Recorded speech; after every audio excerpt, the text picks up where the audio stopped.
Once again, hello everyone in YouTube land. Um,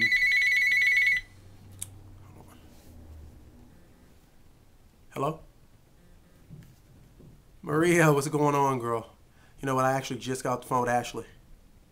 Yeah, I have a few minutes. As usual, I'm in front of the camera here talking to the folks here in YouTube land. And no, I'm having a good day, actually. I got up this morning, I worked out, I had a pretty good day. Yeah. No, I mean, no, everything's going good. No, I'm not. I'm not dating anybody right now. And I'm just kind of relaxing and just really trying to, really take time to familiarize myself with me. I think that's the problem in life. A lot of people don't really take time to read the owner manuals on themselves. Folks are so busy becoming experts at everything else in the world except being experts on themselves. So, I'm really taking that time. No, but yeah, I'm sorry. What's up, shoot? Yeah, Jake. I know Jake. We all went out and had drinks a few months ago, right? Yeah, I know Jake. Okay. He started a new job, and he works with a lot of. He's in the entertainment industry. Okay, and he works with a lot of attractive women, and you're just uncomfortable with that. Okay. And you really feel, and because you know his appetite for women, and where he works, he's completely submerged in women that are his. Okay.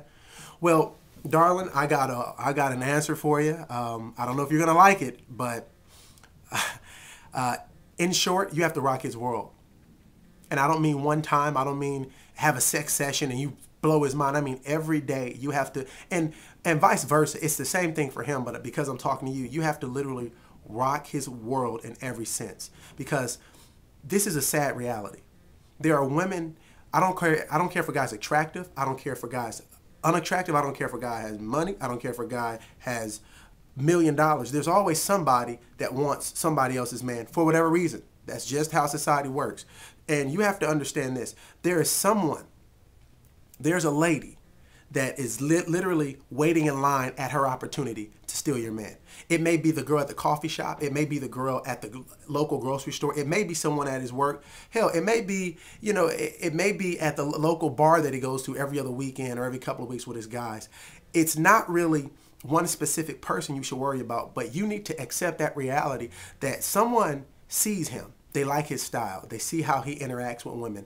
He's a mystery. That's something about, there's something so seductive and so attractive about the mysterious that women, and I think not even only women but humans, we're enticed by the unknown. That's why these guys that are labeled bad boys get a lot of attention, because they're mysterious. And so women, and humans, society, we like mysteries.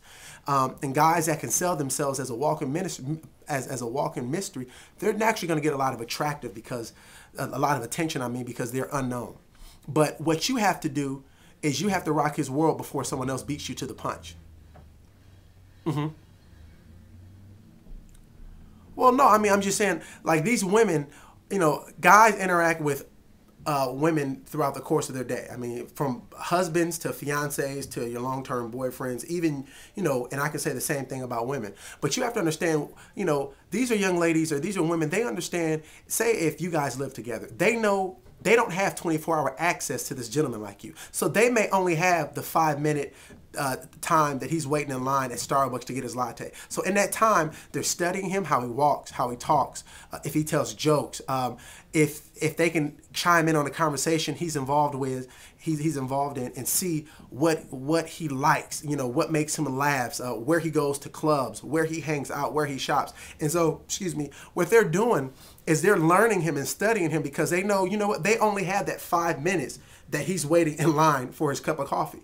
You have 24-hour access to him. And I think that's what happens to a lot of relationships. You can get kind of desensitized to the uniqueness of your spouse or your mate. And so now, instead of learning them and studying them every day like you did when you were in a courting stage or dating stage, you become kind of dulled and kind of bored. But someone else knows they don't have that 24-hour access. So they're doing recon, so to speak, or they're studying every inch of them. And you know what? They're studying because they don't know when they're going to get that opportunity. They don't know when their time will come, when he comes in, he's just had a bad day, or when you and him have just gotten into an argument, so now they can sneak in and say, "Hey, what's wrong?" And then that's when they play their card. And so they've been studying him for the last weeks or the last months, knowing, how he likes and what he dressed. I mean, there are some young ladies that can probably tell you what your man wore the last 2 weeks. You probably couldn't tell me what he wore 3 or 4 days ago. Why? Because you've just become, and I'm not saying this is entirely true, but because I don't know what goes on in you guys' household, but it's just human nature when you're in relationships, and you allow yourself to stop being surprised by the uniqueness of your spouse. So my answer to you is rock his world. Know him better than any woman. Study him more than any woman. And rock his world. And what I mean when I say rock his world, say for example, you have to sit down and ask your guy what's the most exciting thing he's ever done in life, and get a piece of paper and just ask him what's the most exciting thing you've done, from traveling to the most unique or the most foreign food he's ever tasted. And if you guys are intimate and you guys are having sexual intercourse, what's the most exciting thing he's done? And then rock his world, because this is the sad truth. You don't want another woman to rock his world, because if that happens, she's exposing him to another side of enjoyment or excitement or satisfaction that may keep his attention. And ultimately, that's why some guys cheat. That's why a large percentage of guys cheat, because if they're being honest with themselves and the person they cheated on, initially what they committed to, it wasn't even that young lady. It was the excitement. It was the rush. It was this is from messing around with the secretary at work or sneaking around with whoever. It's the rush. So you want to be that rush. You don't want anyone to rock his world. Girl, I can go on and on about this type of stuff, but I don't want to talk your ear off. But yeah, try that. You get a piece of paper and just ask him what excites him. What's the most exciting thing, the most exciting thing he's ever done, and then stretch him. Because kind of similar to a rubber band, if you stretch him in that area before some other lady can stretch him, guess what? You've already branded yourself in that piece of his mind. So when he thinks of a rush or excitement, he's not thinking of what he saw on TV. He's not thinking about the girl that serves him his latte. He's not thinking about the young ladies he works with, as fine as they may be. He's thinking about you, because you've socially and emotionally stretched him. Okay, darling. Take care. And yes, this has been another CJ Miller Wisdom Nugget moment. For all you guys out there in TV land or YouTube land, take care.